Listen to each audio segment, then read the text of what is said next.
Bonjour à tous et bienvenue dans ce nouvel épisode de Rencontre avec. Aujourd'hui, c'est l'expérimenté pilote moto français Randy Depugné, âgé de 43 ans et originaire des Yvelines, qui s'y colle. Il pilote actuellement la Yamaha de l'équipe belge KM99 en championnat du monde d'endurance. Il est également commentateur du MotoGP pour le diffuseur français Canal+. Avec lui, j'évoquerai son rôle de consultant à la télévision, les différentes étapes qui ont fait sa carrière, ainsi que cette nouvelle partie avec l'endurance moto. Je tiens à remercier l'ensemble de l'équipe KM99 pour cette interview. N'hésitez pas à vous abonner à cette chaîne et à me rejoindre sur mon compte Instagram. N'hésitez pas non plus à laisser un commentaire sous cette vidéo, ce sera un plaisir d'échanger avec vous. Bonne vidéo à tous!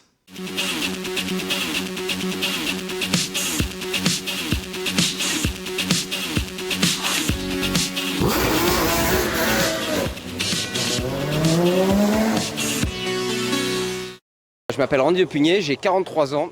J'ai débuté la moto à 4 ans à peu près. J'ai fait pas mal de motocross. Et puis ensuite, à 14 ans, je suis passé sur piste. J'ai gagné des titres en championnat de France, j'ai gagné des courses en championnat d'Europe. Et puis en 99, je suis arrivé en championnat du monde 125. J'ai effectué 2 saisons. Et ensuite, j'ai effectué 2001, 2002, 2003, 5 saisons en 250 avec 23 podiums, 5 victoires. Il y a eu pas mal de pole position. Et en 2006, passage en MotoGP chez Kawasaki jusqu'en 2013. Où j'ai effectué toutes ces saisons, j'ai fait 2 podiums. Donc voilà ma carrière. Ensuite, passage par pilote d'essai en 2014 chez Suzuki, 2015 aussi, un peu de Superbike mondial. De nouveau pilote d'essai pour KTM en 2016, 2018. Et à partir de 2016, j'ai attaqué mon travail aussi de consultant en TV pour le MotoGP.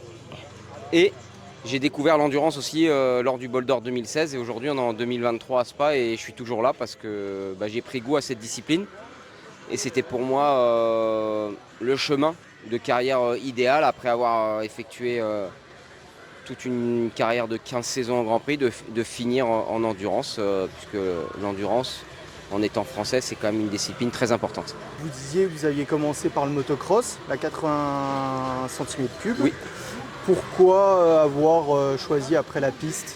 J'étais toujours fan de piste, mais à l'âge où j'ai commencé, les motos de vitesse n'existaient pas. Mon père était pilote, il roulait beaucoup aussi en endurance. Donc j'étais baigné par la piste. Donc pour moi, le moyen de rouler en moto en compétition, c'était le cross. Donc j'ai fait pas mal de saisons pour patienter avant mes 14 ans. Tu commentes les courses MotoGP pour Canal+, et avant pour Eurosport. Comment vous avez pu appréhender votre nouveau rôle dans le paddock MotoGP?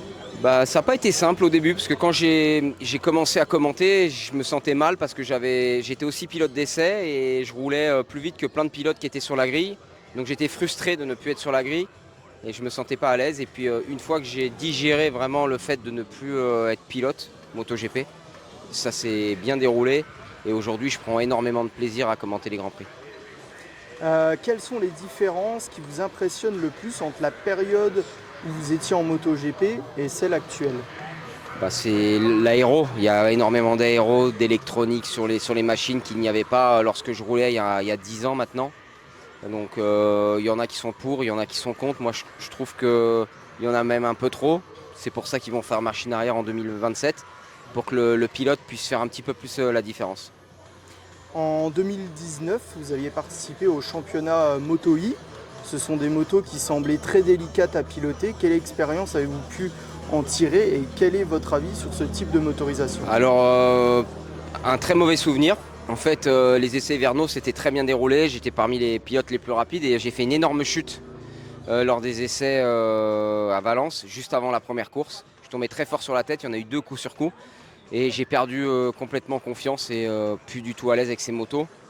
Alors c'était au début des machines très lourdes avec pas de traction control. Voilà, j'ai vraiment pas pris de plaisir. Je ne sais pas s'il y aura un avenir dedans. Là c'est des Ducati, les motos ont l'air d'être un peu plus plaisantes à piloter, mais en tout cas c'est pas quelque chose qui me fascine et voilà, où j'adhère. Donc j'espère que le futur de la moto passera plus par des carburants bio. choses que la moto électrique. Qu'est-ce qui vous a le plus plu en endurance? Ce qui m'a plu, c'est le schéma 24 heures, 8 heures, aussi partager la moto. On passe une semaine avec une équipe, donc c'est un peu plus familial, mais ça reste quand même des courses de haut niveau. Et pour moi, c'est le seul moyen de faire encore de la compétition à haut niveau tout en faisant un autre travail à côté. Donc voilà, c'est pour ça que ça me plaît. Comment vous gérez votre effort tout au long de la course? Ça n'a rien à voir avec les formats sprint que vous avez pu connaître. Ça dépend des circuits, ça dépend des circonstances. L'effort, en général, on roule entre 45 minutes et 1 heure. Ça dépend des circuits au niveau de la consommation d'essence. Et donc, lorsqu'on s'arrête, on se repose, on se fait masser et on repart. Voilà, on a l'habitude, c'est un enchaînement, c'est une routine. Après, il y a des courses plus difficiles que d'autres, suivant l'intensité que l'on met. Mais c'est sûr qu'une course de 24 heures à 4-5 heures du matin, ça commence un petit peu à tirer. Ouais.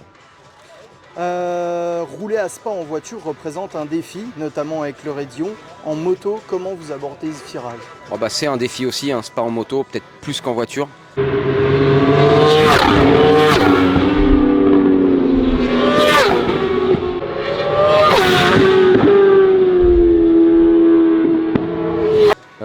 C'est un virage impressionnant puisqu'on arrive à 270 km/h à peu près. On freine sur le vibreur à gauche, on change de direction à droite et tout de suite, il faut reprendre les gaz et changer de nouveau à gauche pour prendre le dernier virage. Tout ça en aveugle, donc un virage très, très compliqué où on peut perdre énormément de temps. Rouler de nuit, ça représente aussi un grand défi parce que la plupart des circuits ne sont pas forcément très bien éclairés en moto. Maintenant ça va plutôt bien, on a des bons phares, donc je dirais que non, ça change pas grand chose et on voit qu'on arrive quasiment à faire les mêmes temps que sur 2 jours. Comme beaucoup de pilotes, vous avez connu de grosses blessures. Quand on vous voit revenir aussi rapidement, on a l'impression que rien ne peut vous atteindre. En réalité, ça doit être très dur physiquement mais également mentalement. Comment vous avez géré vos retours à la compétition après ces dernières blessures? Effectivement, mais le problème c'est quand on est pilote, on a envie de remonter sur la moto le plus tôt possible. Et lorsqu'il y a une grosse blessure, c'est un petit peu un challenge de revenir vite. Et je suis revenu après moins de 3 semaines lorsque je me suis cassé le tibia péroné. En fait, ça le fait, c'est qu'une question de volonté. Oui, c'est dur mentalement, c'est dur physiquement, mais ça fait aussi partie de notre métier, quoi. Et les convalescences, comment vous gérez ça quand vous êtes bloqué à la maison? On n'est jamais trop bloqué, parce qu'on essaye vite d'être actif, on fait vite du vélo, on passe du temps chez le kiné, donc on a normalement une bonne équipe médicale derrière pour nous faire progresser rapidement. En moto, vous partagez avec au moins 2 autres des coéquipiers, chacun a son style de pilotage. Comment vous faites pour vous adapter?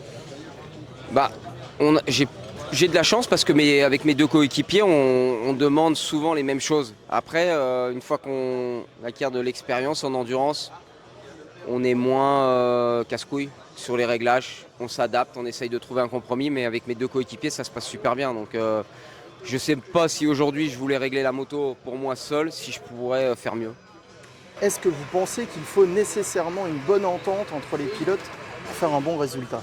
Bien sûr que c'est très important parce qu'aujourd'hui, une course d'endurance, c'est un travail d'équipe. Il faut aider ses coéquipiers, il faut avoir une bonne osmose. Et avec Jérémy et Florian, ça se passe très bien. Et j'ai eu des équipiers avec qui ça se passait moins bien, avec qui j'avais pas trop d'affinité et on n'a pas trop envie de les aider alors qu'on est dans la même équipe. Ça, c'est pas très bon. La gestion du trafic a une grande importance en endurance. On pourrait dire qu'en moto, c'est plus simple de dépasser. Est-ce que c'est vraiment le cas avec des super stocks toujours plus proches des formules WC?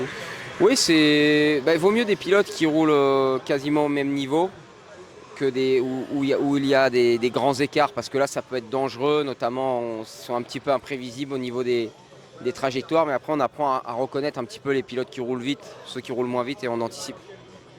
Et enfin, dernière question, je voulais revenir en 2009. Vous avez été coaché par Yves Desmaria, multiple champion du monde de motocross. En quoi son expérience vous a été bénéfique en MotoGP?